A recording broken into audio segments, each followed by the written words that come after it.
நான் 2 கப்பு கேழ்வரகு மாவு எடுத்துக்கிறேன். Okay, 2 cup.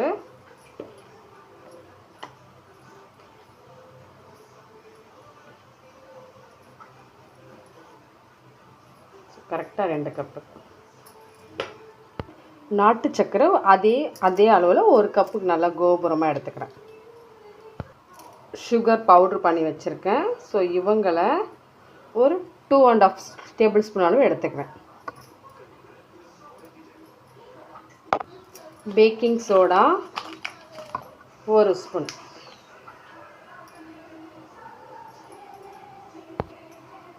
பேக்கிங் சோடா கரெக்டாக 1 டேபிள் ஸ்பூன் அளவு எடுத்திருக்கேன்.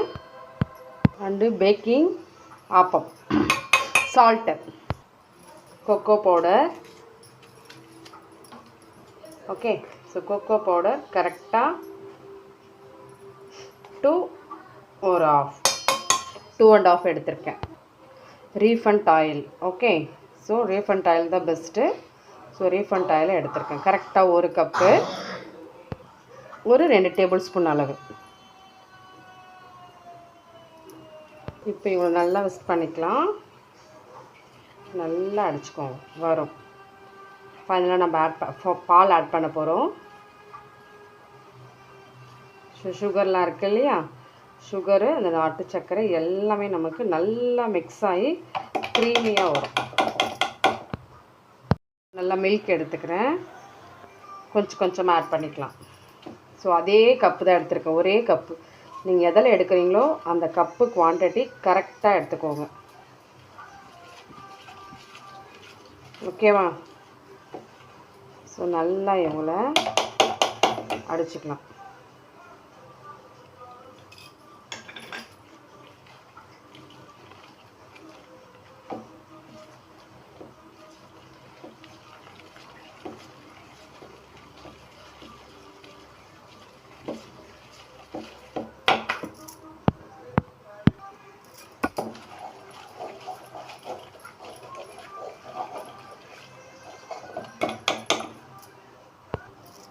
நல்லா கைவிடாமல் அடிச்சுக்கோங்க.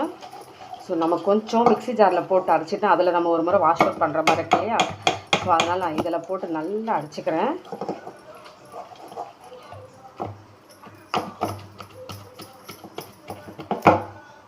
இப்போது இன்னும் கொஞ்சம் மில்க் ஆட் பண்ணிக்கிறேன். நல்லா க்ரீமியாக இருக்குது பார்த்தீங்களா?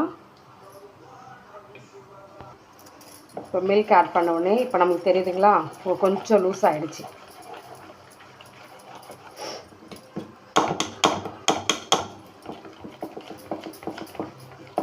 நல்லா அப்படி எடுக்க இன்னும் சூப்பராக வரும். மீதி இருக்கிற பாலையும் சேர்த்துக்கோங்க. இப்போது நல்ல பொறுமையாக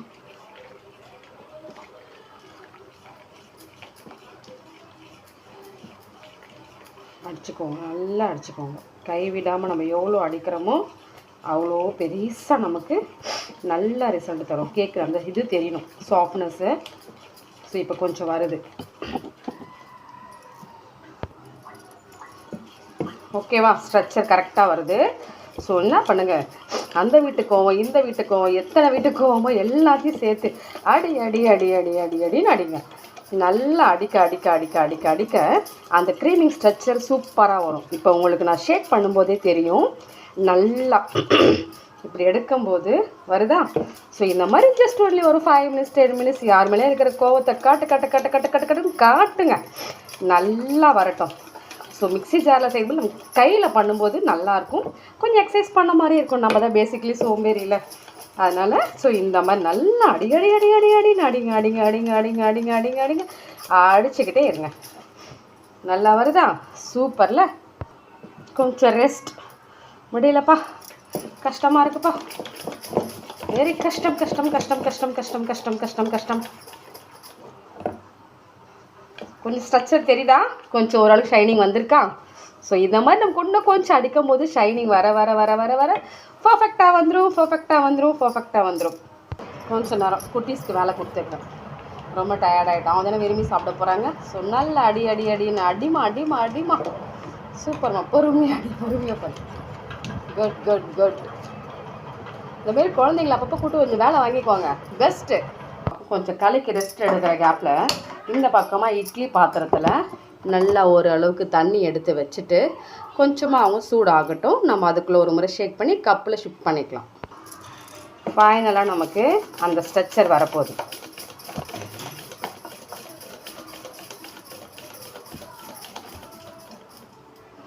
ஓகே, சூப்பர். கப்பில் ஒரு டேபிள் ஸ்பூன் ஆயில் விட்டுட்டு, ஆயில் தான் எடுத்திருக்கேன். ஸோ அது ஃபுல்லாக நம்ம ஸ்ப்ரெட் பண்ண போகிறோம். ஸோ நல்லா ஈவனாக இந்த பக்கமும் அந்த பக்கமும்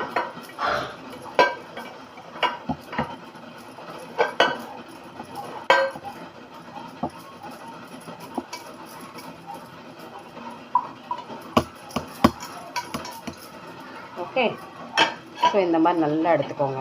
கொஞ்சமாக ராகி மாவு இப்போ இவங்களை அப்படியே தட்டிக்கோங்க.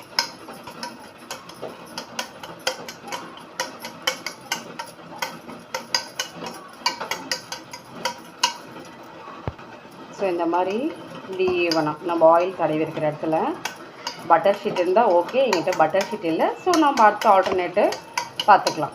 ஸோ இந்த மாதிரி நல்லா இப்படி பண்ணிக்கோங்க. ஓகேவா? இந்த கார்னரில் வர மாவை நம்ம எடுத்துடலாம். பர்ஃபெக்டாக வந்துடுச்சா? இப்போ நம்ம எடுத்துக்கிற இந்த ப்ரௌனி இதை இப்போ இதில் நல்லா மூவ் பண்ண போகிறோம்.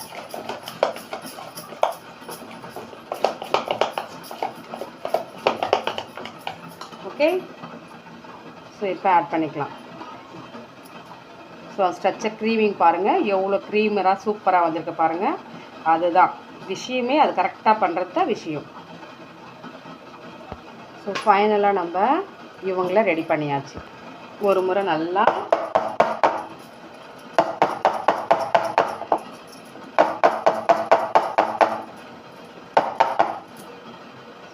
அப்படி க்ளீனாக பண்ணிக்கோங்க.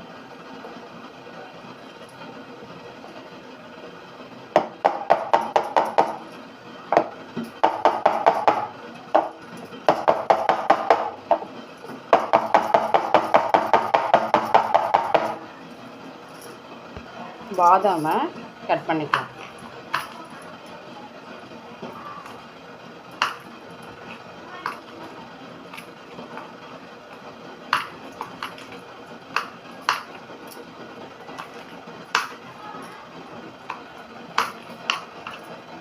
அவங்க அதிலே போய் செட்டில் ஆகிட்டாங்க. இப்போது நம்ம கட் பண்ணியிருக்கிற பாதாமை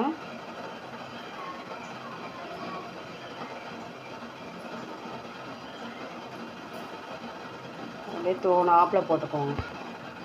ஓகேவா? ஸோ பர்ஃபெக்டாக பாதாமை ஃபுல்லாக நம்ம ஈவனாக போட்டாச்சு.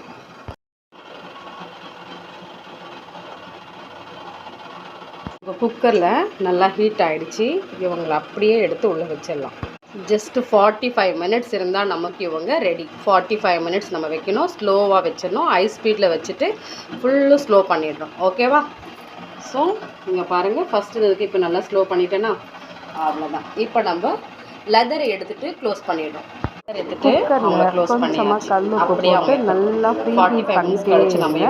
ஹீட் ஆன ஒரு 15 மினிட்ஸ் கழிக்கிறதுக்குள்ள நம்மளுடைய கேக்கோட ரெமடிஸ் ரெடி ஆனவுடனே அவங்க உள்ளே வச்சு கரெக்டாக 55 மினிட்ஸ்.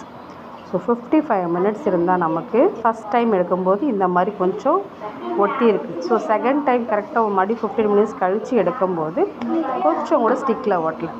தெரியுதா? ஸோ பர்ஃபெக்டாக வந்துச்சு. நம்ம 55 மினிட்ஸ் இருந்தால் கேக் பர்ஃபெக்டாக வந்துடும். கேக் சூப்பராக வந்து இப்போ நம்ம சூப்பரில் அப்புறம் நம்ம அவங்கள செம ஃபேண்டாஸ்டிக்காக கேக் நல்லா சூப்பராக வந்துருக்கு. நல்லா கூல் ஆனதுக்கப்புறம் நம்ம எடுத்துக்கலாம். ஓகே.